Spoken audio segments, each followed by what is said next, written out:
आज मु आपणक सहित कदली अटा मालपुआर रेसिपी शेयर करी जोटा कि केवल 10 मिनिट रे हो। आमे ये मालपुआ बनैबा पई सोढ़ा इनो दही किछि भी यूज करबानी आउ ना ही याको घंटा घंटा पई फर्मेंट करबा। नमस्कार, मु अमृता आपण समस्त मो कुकिंग चैनल रे बहुत बहुत स्वागत जनाऊँगी। जदि आपण को केतेबेले मीठा खाइबा पई इच्छा हबो तो आपण केवल 10 मिनिट रे ही ए मालपुआ बनै परिबे। आउ जेहेतु ये मालपुआ अटारी तैयारी अच्छी तो हेल्दी भी रहिबो। आशा करी आज रेसिपी आपन को पसंद आसीबो। जदि पसंद आसे तो थरे एमितिया रसुआ कदली अटा मालपुआ निश्चय तैयारी करिवे। वीडियोटी भल लगिले लाइक करिवे, निजर फ्रेंड्स और फैमिली सहित शेयर करिवे। तो आसंतु एबे आमे कदली अटा मालपुआ बनैबा स्टार्ट करिबा। कदली अटा मालपुआ बनैबा पई एठी मु 2टी पाचिला कदली नेइछि, ताको छोटो छोटो पीसेस रे काटी नेइछि। याको एबे आमे गोटे मिक्सिंग बाउल रे देकी गोटे कंटा चामच साहाय्य चकटी नबा। जदि आपण चाहेबे तो हाथ रे मध्य चकटी पारिबे, हेले याको ग्राइंड करिकी पेस्ट भलिया करिबेनी, केवल एमिति चकटी की यूज करिवे। तो देखंतु एठी मु कदली को चकटी नेइछि। एबे आमे गोटे बड़ मिक्सिंग बाउल रे देई दबा 3/4 कप अटा आउ ता सहित देई दबा 1/4 कप मैदा।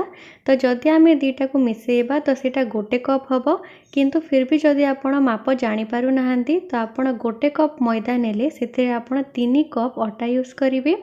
तो एबे एथिरे देई दबा गोटे चामच पान मधुरी, ताको मु हल्का टिके क्रश करिकी नेइछि आउ ता सहित आधा चामच गुजराती गुंड किंबा अलैच गुंड।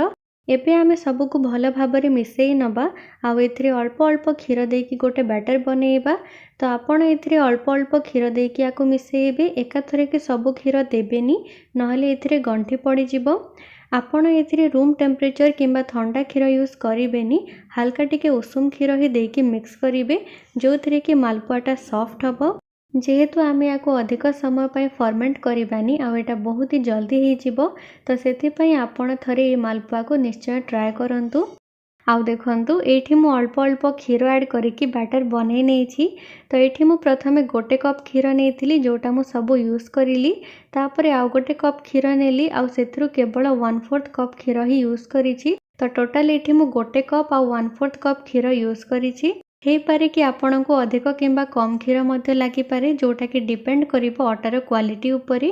एबे आमे एथिरे चकटी के रखिथिबा कदली को देई दबा आउ ता सहित ऐड करिबा 2 बड़ चामच सर। आमे जेतेबेले क्षीर फुटे थाउ आउ जो सर बाहरी थाए ताको आमे स्टोर करिके रखि थाउ घियो किंबा बटर बनेबा पई। तो सेही सर ही आपण एथिरे ऐड करिवे। एथिरे आपण बटर किंबा घियो ऐड करिवेनी। जदि सर आपणक पाखरे नाही तो आपण ता जगरे मिल्क पाउडर मध्य ऐड करि परिवे। तो सबको एबे आमे भल भाबरे मिसेई नबा आउ याको कवर करिकी 10 मिनिट पर्यंत रेस्ट रे छाड़ी दबा। तो चलंतु सेते टाइम रे आमे सिरा बनै नबा। तो सेति पई एठी मु नेइछि गोटे कप चीनी, एथिरे देई दबा गोटे कप पानी। तो आपण सिरा बनैबा पई जेतिकी चीनी नेबे पानी भी सेतिकी ही ऐड करिवे। एबे फ्लेम को ऑन करिकी याको टिके फुटिबा पई दबा। जदि आपण सिरार क्वांटिटी को कम किंबा बेसी करिबा पई चाहुचंती तो सेही हिसाब रे आपण चीनी आउ पानीर क्वांटिटी को भी कम किंबा बेसी करि परिवे।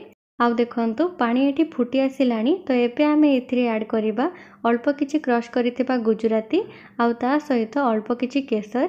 तो केसर एथिरे ऐड करिबाटा ऑप्शनल अछि, जदि आपण को पसंद ताहेली ऐड करंतु, नहले आपण याको स्किप मध्य करि परिवे। एबे आमे याको मीडियम फ्लेम रे 2 मिनिट पर्यंत फुटिबा पई दबा। सिरा को एठी मीडियम फ्लेम रे फुटिबार 2 मिनिट हे गलानी। तो एबे आमे सिरा को चेक करिबा पई आपण अल्प टिके सिरा हाथ रे नेकी देखिबे। जदि हाथ रे छुईले एमिति अठालिया लागिबो तो जानिबे कि सिरा हे गलानी। आमे एथिरे गोटे तार आसुथिबा कंसिस्टेंसी करिबानी, केवल हाथ रे छुईले जेमति अठालिया लागिबो सेतिकी ही करि नबा। तो एठी सिरा हाथ रे छुईले अठालिया लागुछि। तो एबे आमे फ्लेम को ऑफ करि दबा। बैटर को भी ये रेस्ट करवा 10 मिनिट हो गलानी। तो एबे आमे गोटे व्हिस्कर साहाय्य याको गोटे रो 2 मिनिट पई फेंटी दबा, जो थिरे कि बैटरटा फ्लफी हो जिवो। आपण चाहिले याको हाथ रे मध्य फेंटी पारिबे। तो देखंतु याको गोटे रो 2 मिनिट पई फेंटी सारिबा परे एथिरे हल्का हल्का बबल्स आसी जाईछि। तो बैटर एठी हमर रेडी हो गलानी।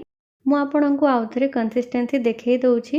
ଯେତେବେଳେ ଆପଣ ବ୍ୟାଟରକୁ ଡୁଆରେ ବୁଡ଼େଇକି ଏମିତି ପକେଇବେ ତ ସେଇଟା ସାଙ୍ଗେ ସାଙ୍ଗ ସ୍ପ୍ରେଡ୍ ହେବା କଥା। ସେଥିରେ ଜମା ବି ରିବନ୍ସ ପଡ଼ିବା କଥା ନୁହଁ।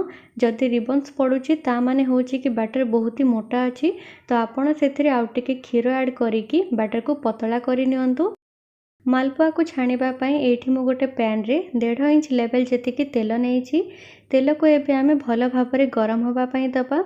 ତେଲ ଭଲସେ ଗରମ ହେଇଛି या ନାହିଁ ସେଇଟା ଜାଣିବା ପାଇଁ ଆମେ ଅଳ୍ପ ଟିକେ ବ୍ୟାଟରକୁ ତେଲରେ ଦେଇକି ଦେଖିବା।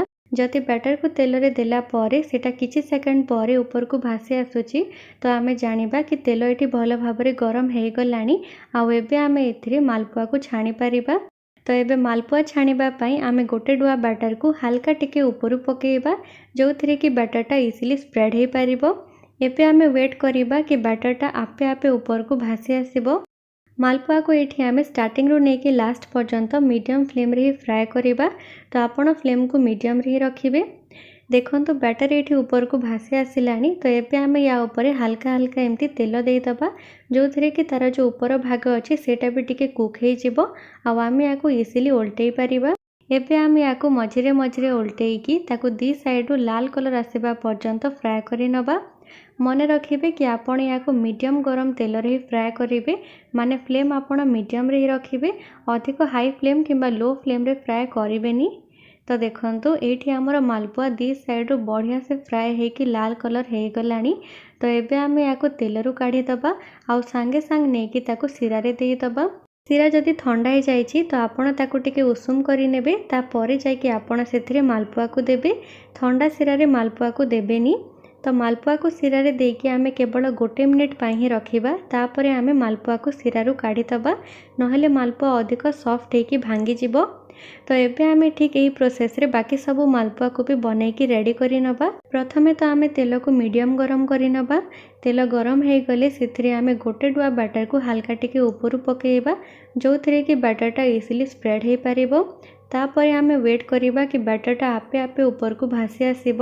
ବ୍ୟାଟରଟା ଉପରକୁ ଭାସି ଆସିଲେ ଆମେ ତା ଉପରେ ହାଲକା ହାଲକା ତେଲ ଦେଇଦେବା, ଯେଉଁଥିରେ କି ତାର ଉପର ଭାଗ ବି ଟିକେ କୁକ୍ ହେଇଯିବ ଆଉ ଆମେ ତାକୁ ଇଜିଲି ଓଲଟେଇ ପାରିବା। ଏବେ ଆମେ ମଝିରେ ମଝିରେ ତାକୁ ଓଲଟେଇକି ଦୁଇ ସାଇଡ଼ରୁ ଲାଲ କଲର୍ ଆସିବା ପର୍ଯ୍ୟନ୍ତ ଫ୍ରାଏ କରି ନେବା। ତାପରେ ଆମେ ତାକୁ ତେଲରୁ କାଢ଼ିକି ସାଙ୍ଗେ ସାଙ୍ଗେ ଉଷୁମ ଶିରାରେ ଦେଇଦେବା ଆଉ ଶିରାରେ କେବଳ 1 ମିନିଟ୍ ପାଇଁ ବୁଡ଼େଇକି ରଖି ସାରିଲା ପରେ ଶିରାରୁ କାଢ଼ିଦେବା। ଆଉ ଏମିତି ହିଁ ଆମେ ବାକି ସବୁ ମାଲପୁଆକୁ ବି ବନେଇକି ରେଡ଼ି କରି ନେବା। ମାଲପୁଆକୁ ଛାଣିଲା ସମୟରେ ଯଦି ତେଲ ଅଧିକ ଗରମ ହେଇଯାଉଛି ତ ଆପଣ ଫ୍ଲେମ୍କୁ ଅଫ୍ କରିକି କିଛି ସମୟ ପାଇଁ ୱେଟ୍ କରିବେ, ଯେଉଁଥିରେ କି ତେଲର ଟେମ୍ପରେଚର୍ କମିଯିବ। ତାପରେ ଆପଣ ପୁଣି ଥରେ ତେଲକୁ ମିଡ଼ିୟମ୍ ଗରମ କରିକି ମାଲପୁଆ ଛାଣିପାରିବେ। ଯଦି ଆପଣ ଚାହିଁବେ ତ ଏକାଥରକେ 2ରୁ 3ଟି ମାଲପୁଆ ମଧ୍ୟ ଛାଣିପାରିବେ। ଏକଦମ ପରଫେକ୍ଟ ମାଲପୁଆ ବନେଇବା ପାଇଁ ପ୍ରଥମେ ତ ଆପଣଙ୍କର ବ୍ୟାଟରଟା ମିଡ଼ିୟମ୍ କନସିଷ୍ଟେନ୍ସି ହେବା କଥା, ମାନେ ନା ଅଧିକ ପତଳା ନା ଅଧିକ ମୋଟା। ଯେମିତି ହିଁ ଆପଣ ଡୁଆରେ ବୁଡ଼େଇକି ବ୍ୟାଟରକୁ ପକେଇବେ ତ ସେଇଟା ସାଙ୍ଗେ ସାଙ୍ଗେ ସ୍ପ୍ରେଡ୍ ହେବା କଥା। ସେଥିରେ ଜମା ବି ରିବନ୍ସ ପଡ଼ିବା କଥା ନୁହଁ। ଆଉ ସେକେଣ୍ଡ ହେଲା କି ଆପଣ ମାଲପୁଆକୁ ମିଡ଼ିୟମ୍ ଗରମ ତେଲରେ ଫ୍ରାଏ କରିବେ। ବିନା ଫର୍ମେଣ୍ଟେସନରେ ବି ଆପଣ ବହୁତ ହି ବଢ଼ିଆ କଦଳୀ ଅଟା ମାଲପୁଆ ବନେଇ ପାରିବେ। ମୁଁ ଏଇଠି ମାଲପୁଆ ବନେଇବା ପାଇଁ ଅଟା ଆଉ ମଇଦା ଦୁଇଟି ଯାକ ୟୁଜ୍ କରିଛି। ଆପଣ ଚାହିଁଲେ କେବଳ ଅଟା ନହେଲେ କେବଳ ମଇଦାରେ ମଧ୍ୟ ମାଲପୁଆ ବନେଇ ପାରିବେ। ଦେଖନ୍ତୁ ଆମେ ଯେତେବେଳେ ମାଲପୁଆ ବନାଉଛୁ ସେଇଟା କେମିତି ଫୁଲୁଛି। ଏଇଟା ଏଥିପାଇଁ ଫୁଲୁଛି କାହିଁକି ନା ଆମେ ୟାକୁ ଛାଣିବା ଆଗରୁ ଫେଣ୍ଟିଥିଲେ। ଏଇଟା ଭିତରୁ ବଢ଼ିଆ ଭାବରେ ସିଝୁଛି ଆଉ ତା ସହିତ ବାହାରୁ ମଧ୍ୟ ବଢ଼ିଆ ଭାବରେ ଫ୍ରାଏ ହେଇକି ବହୁତ ହି ସୁନ୍ଦର କଲର୍ ଆସୁଛି। ଆପଣ ମାଲପୁଆକୁ ଅଧିକ ସମୟ ପାଇଁ ଶିରାରେ ବୁଡ଼େଇକି ରଖିବେନି, ନହେଲେ ସେଇଟା ବହୁତ ହି ଅଧିକ ସଫ୍ଟ ହେଇଯିବ ଆଉ ତାପରେ ଭାଙ୍ଗିଯିବ। ଆପଣ କେବଳ 1 ମିନିଟ୍ ପାଇଁ ହିଁ ମାଲପୁଆକୁ ଶିରାରେ ବୁଡ଼େଇକି ରଖିବେ, ତାପରେ ତାକୁ ଶିରାରୁ କାଢ଼ିଦେବେ। ତ ଏଇଠି ମୁଁ ସବୁ ମାଲପୁଆକୁ ଶିରାରୁ କାଢ଼ି ନେଇଛି। ଏବେ ଆମେ ୟାକୁ ଖାଇବା ପାଇଁ ସର୍ଭ କରିବା। ତ ସର୍ଭ କରିବା ଆଗରୁ ମୁଁ ୟାକୁ ଟିକେ ଡେକୋରେଟ୍ କରି ନେଉଛି। ତ ୟା ଉପରେ ମୁଁ ଅଳ୍ପ ଟିକେ କାଟିଥିବା ପିସ୍ତା ଆଉ ବାଦାମକୁ ଦେଉଛି।